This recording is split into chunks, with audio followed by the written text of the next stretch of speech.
Alright guys, so I'm sending out this video to help you with the upcoming quiz over quiz 7.8. And what I'll be discussing in this review is basically the history of water usage, the history of why we ended up living where we're living, and also the consequences behind that water usage as well. So let's move on. So the first thing we kind of want to ask ourselves is, what determines the way we move and live? We may not be thinking about this on a daily basis, but a key reason for why we move to where we move and live the way we live, especially, back before we had all this technology and stuff, especially back in the old days when America was first getting started, water. Water played a huge part of where we lived, where we ate, where we settled. Water, more specifically, fresh water, right? Fresh water played that role. And of course, we knew that if there was fresh water located nearby, then that land was habitable because, we need water to live. It's our basic needs and necessities, right? So water is also used for irrigating farms. Again, that helps us to get us food, transporting goods. So we transport goods specifically, like we use rivers, like calm rivers to transport goods. We don't want, dangerous rivers or frightening rivers. We want calm rivers. And then we also use the water as a source of power to fuel our homes, fuel the farms, and so on and so forth. All right. So what determined how we transported our goods?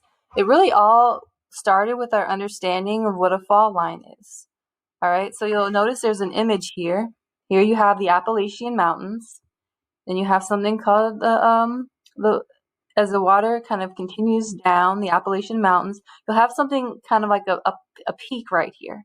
And then there's a sudden drop. Where that sudden drop begins is the fall line. All right. And so then that water will fall down that fall line and kind of lead up to the coastal plain. And then the water goes into the ocean or whatever body of water it will go into. So just like a formal definition of a fall line is an area where land elevation falls below sea level, right? It's falling below sea level. And it's rapid flowing rivers form. So you'll notice that the rivers become very rapid, very speedy at that fall line. All right. So then 2, it's a narrow zone between an elevated region and a plain where rivers form falls in rapids. And 3, it's a large, mostly flat area where waterfalls cannot naturally form. So yeah, it is mostly flat, and waterfalls don't really typically form there, at least naturally. All right, you'll notice there's an upstream fall line and a downstream fall line. Where the upstream is, it's going to, the water is going to be falling very rapidly. It's like the most gravity is pushing all that water down. It's also creating, there's a lot of narrow pressure zones where it's just really going to cause the water to move very quickly. Not ideal for, rowing a boat in, you're going to be carried away by the water. And then as the water falls below the fall line, there's an area called downstream. And then this area gets a lot more calmer. And so since it gets a lot more calmer, it'll probably be easier to row a boat in this area. So that'll be important, right? Especially in the transportation of goods. So again, you have an upstream where the water is moving more quickly. And then you have a downstream where the water is more calm. That's the area that we're interested in. That's the area where we care to look at. All right. So again, just to reiterate, upstream from the fall line, rivers move swiftly through narrow valleys. Downstream from the fall line, the rivers of the coastal plains are large, relatively calm, and navigable by large boats. This feature had a notable effect on the establishment of cities and colonies. So its effects are still seen today. So we really utilize these downstreams because that's where the calm waters are. That's what will allow us to, easily transport our goods without fear of something going wrong in those, stormy waters. So George Washington, in early America, when we had to make decisions about the early settlements, he supported the construction of canals on the James River near Richmond. And why is that? Well, it was because we knew that's where the calm areas were, and it would help us to ship goods to and from the west of the Appalachian Mountains without having to go through those, treacherous waters, right?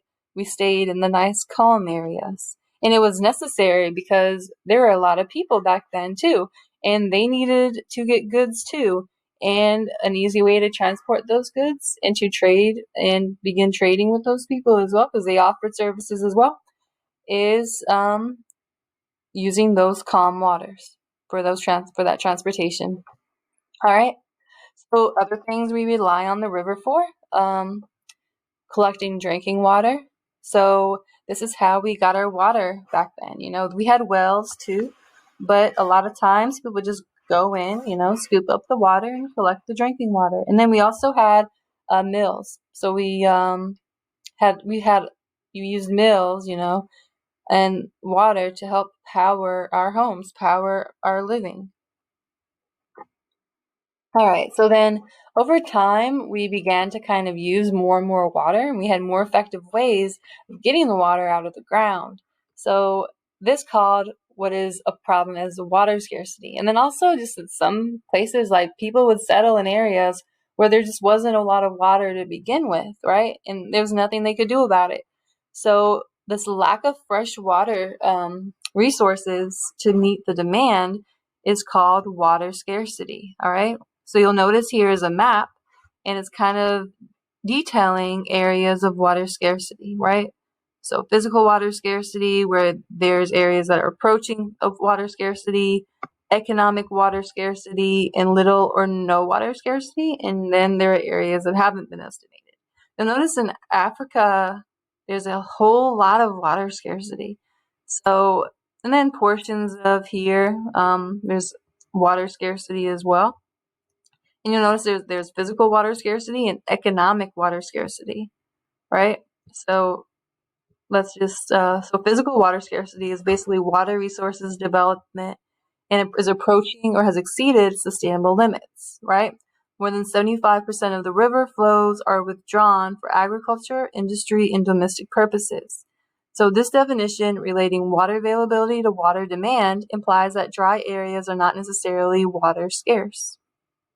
Then you have economic water scarcity, where the human, institutional, and financial capital limit access to the water, even though water in nature is available locally to meet human demands. Water resources are abundant relative to water use, with less than 25% of water from rivers withdrawn for human purposes, but now malnutrition exists. So you'll notice that sometimes the water's there, but we just don't have the capability of, getting to that water. So it's called economic water scarcity. You have the approaching of physical water scarcity as well, which is basically saying, hey, more than 60% of river flows are withdrawn, and these basins will experience physical water scarcity in the near future. And then, there's the other option is little to no water scarcity. And then there's the areas that aren't estimated. So just keep that in mind that over time, as we use water, it can lead to water scarcity. And also just some areas we have, we have a lack of ability to obtain that water. And that will create an economic water scarcity as well. All right, so we use water in many ways. You may not realize it, but there are hidden ways and unhidden ways in which we use water. And I would say a huge hidden way we use water that a lot of people don't realize is that when we process and we're dyeing our fabric, well, water is used for that. When we're growing cattle feed, water is used for that. When we're growing cotton to make fabric, water is used for that. So there's a lot of people who, people don't realize that we're using water extremely, in abundance, more so than what we think, more than just taking a shower or brushing our teeth or using water when we're cooking or boiling tea, you know, making tea, we use waters in many different ways, right? So just put this into perspective, right? It takes 1,000 gallons of water, 1,000 gallons of water to produce just 1 gallon of milk. So you can understand how that is a lot, right? Let me just say that again. I mean, guys, I'm not trying to promote veganism, please. I actually just found this. I thought this was a cool image, so take that out. But the thing is that we use 1,000 gallons of water to produce just 1 gallon of milk. And that's crazy, right? So, like, personally, I don't drink milk anymore. I think that if I drink milk, then what will happen is that, well, I mean, for one, it's unhealthy for me, but also I don't drink water anymore simply because I really don't want to contribute that much water usage, right? Just think like, I mean, you know, that statistic speaks for itself. All right.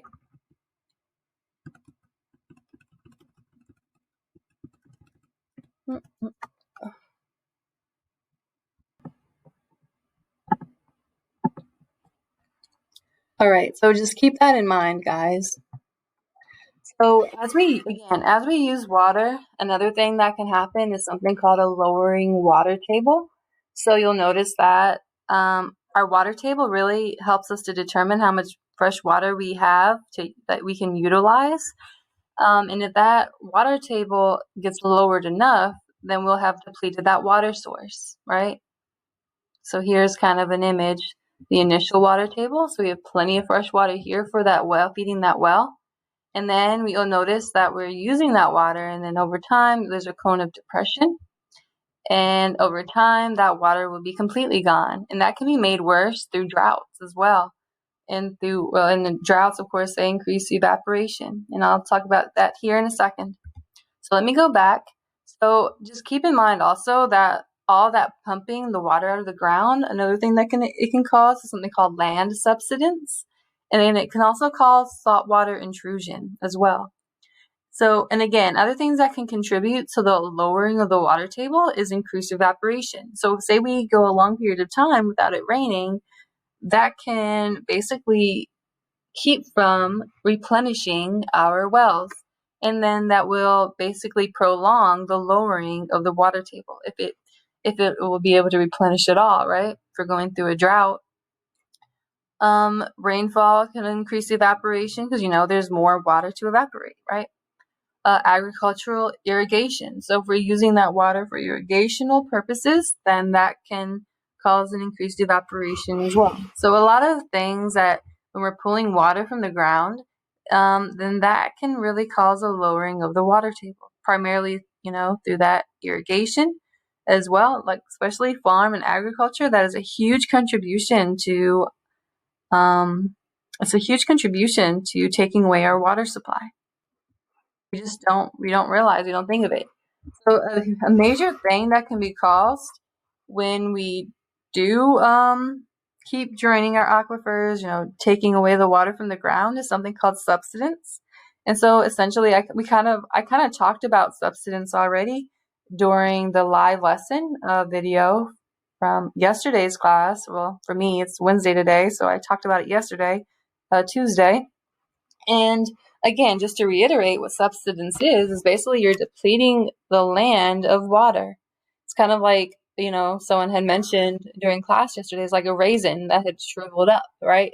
A raisin is basically a fruit, a grape that shriveled up, and now it's a raisin. Now it's much smaller. So that's kind of what happens to the land. You notice that, you know, there's a lot of space in this portion of the land because that's how much water was taken out.